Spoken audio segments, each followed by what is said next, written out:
Now welcome to another edition of News from Naboo with Thor's Lightning Takes. And let's get right to the news. We finally got an actor interview. Of course, it's a pre-done actor interview. From months ago. But it does kind of tease some information that could be upcoming in the Ahsoka series. So potential spoiler territory?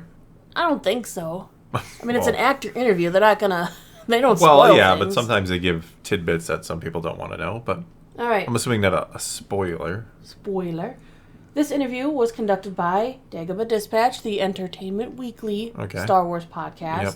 And of course, like I said, it was before the strike. And it was from the actress Diana Lee Inosanto, who plays Morgan Elsbeth. She kind of hints at a fight sequence that we have not yet seen between herself and Ahsoka Tano Rosario Dawson. Has she been practicing since she got beat down in Mando Season 2?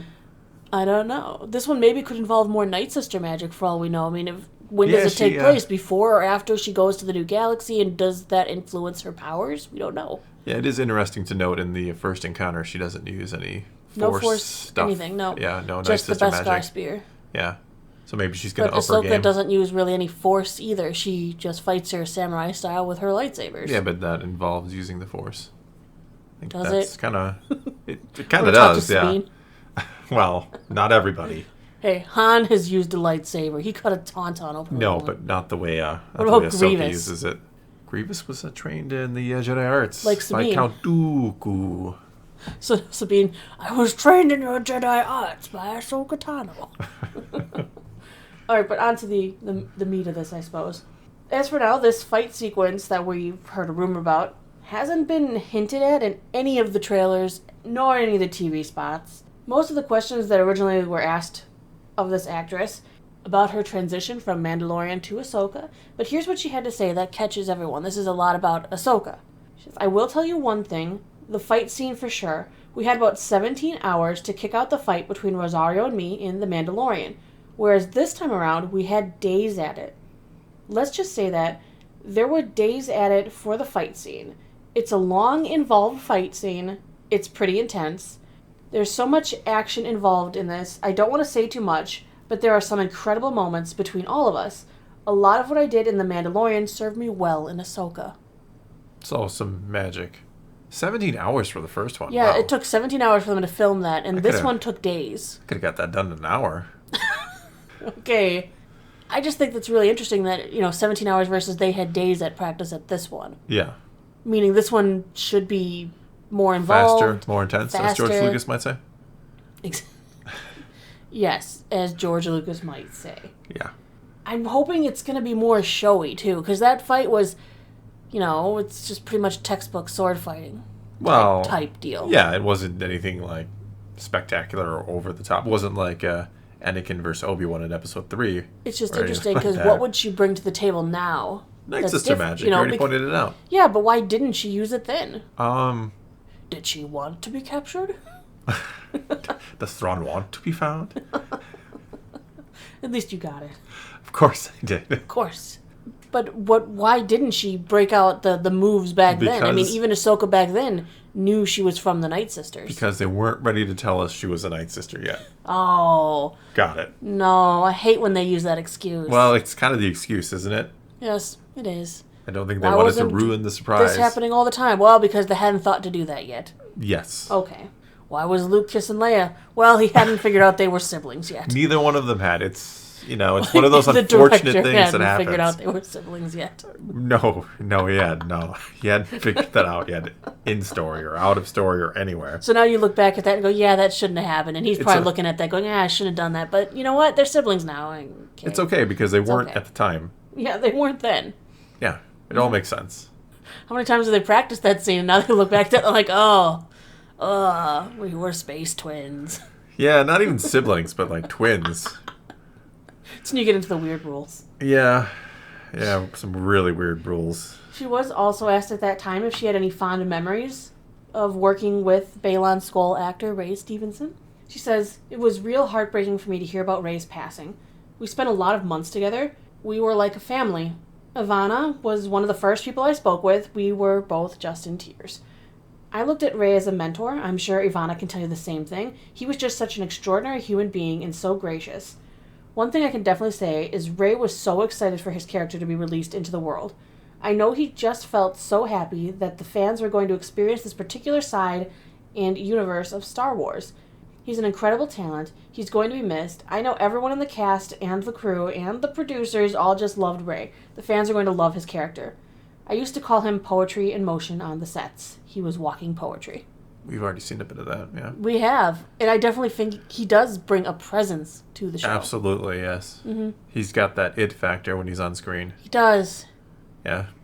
You know who else had that factor? We're going to go Moff Gideon, because that's where I was about to go. Exactly. Some he people had just it, and have then that. this season he didn't. Yeah, well, season 3, yeah. Well, that's because he was a clone, so he lost He the played it the factor. clone of Gideon very well. Because the clone of Gideon didn't have that it If it factor was that makes Gideon Gideon. Exactly, if that was a clone, which I don't think it was supposed to be. But we can pretend it was a clone that had killed the original Gideon and took his spot and also has been killed. Jake Gideon. It's Gideon, because it's a clone. You just add an extra vowel. Everybody knows that. Clodion? I don't know. Stop now. Mine's better than Gideon. No. Mine has history. Yours is just made up. Let's move on to the next piece of news we got today. We have information coming to us from the Bespin Bullet, which is more of a rumor mill because they have their super secret sources that I don't know about. Oh, yes. I do too. It's you. Yeah, it's me. But what they say makes a lot of sense, so we're going to kind of cover it anyway. The live-action Star Wars Disney Plus show created by John Watts from Spider-Man No Way Home and Christopher Ford from Spider-Man Homecoming, this being Skeleton Crew, it was set to be released at the end of this year, but Bespin Bullet says the series has been delayed until 2024. Yeah, I don't know if that's a rumor or just a really good guess because it makes sense. Skeleton Crew filmed from summer 2022 to late January of this year, with a planned release for later this year. We heard that it was supposed to come out in November because Jahil White said so. Yes, Urkel. Did I say that? Yes. Yes, he did. He did. He did say that. But since then, the Bespin Bullet was tipped off through their sources that Skeleton Crew has been delayed to an unknown time in 2024, possibly even a full year until November 2024. Wow. So what do we got in the meantime? Well, this full What year about could Acolyte? mean that maybe they want to keep Acolyte on schedule and they're pushing Skeleton Crew and leaping over it. Because they have more faith in Acolytes and Skeleton Crew? Well, the current schedule does kind of have the flux and fluid because of the strike, but it does also mean that the Acolyte could be pushed back. But Lucasfilm, like you said, they do seem very confident in it, but there's also season 2, the final season of Andor, which could suffer a delay as well. Tony Gilroy said we don't take delays for that. No. Tony Gilroy says the series was aiming for an August 2024 release. Well, keep aiming. But that's uncertain because of the fact that we know that they were not quite finished in production. Whereas Skeleton Crew is finished.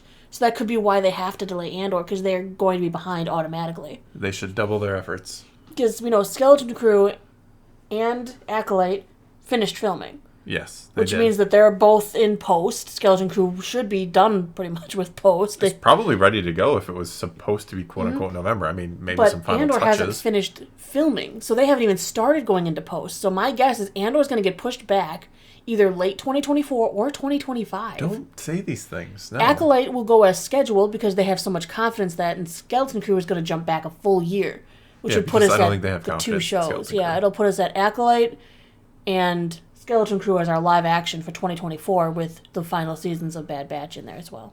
Yeah, that's not promising. No, because I thought we were going to have a big year. Instead, we're having a little year, potentially. And who knows what'll happen to the next season of Mandalorian, because that was slated to be 2025 release, as far as we had heard. But obviously no work has been done on that because of the strikes. And so here we are. The strikes which are now threatening the video game industry. I've heard this, yeah. Because the writers and voice actors and performance capture artists, they're voting on getting involved in the strike as well. A lot of these individuals are being possibly phased out by artificial intelligence. It's sad. I mean, you need actual physical brains, I think, on things. You need creative minds working on things. You would hope so. Mm-hmm. I hope you never get to the point where AI is literally writing better than the best human being can write, creative-wise. I don't want to hear that. I don't want to even think that. I just don't know how it would ever truly innovate and be creative to the point of that damn imaginative where it's coming up with totally new things and just wowing The people. only reason it could possibly, in my opinion, do that is because does it not know the constraints that the human brain goes through? Like, we know we write things within our constraints of physics, logic.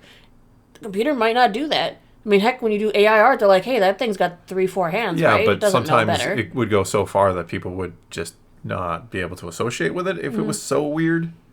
So it's I think a tricky... the limitations of the human mind are also a good thing in a way because the reader's human mind is it. going to be watching it. Yeah, exactly. And I hope the AI doesn't look at this conversation down the road and punish me for doubting its ability. Sorry, AI, future AI, if you watch this video, or when you do, because you'll watch it all. It's a really weird situation. It's the way of the world. I mean, how many jobs outside of even the creative industry are getting phased out by AI? Well, yeah, I work in the banking world, and I see tellers lose their jobs all the time because we got a better ATM that is more intuitive and can sort out bills and give you mixed denominations and do the things that tellers do. Yeah. Well, there's that long list. I forget what it was exactly, but they asked AI, like, what jobs are you going to take? And they're like, yeah, I got a list for you right here. We're going to take these because jobs. they can. Yeah.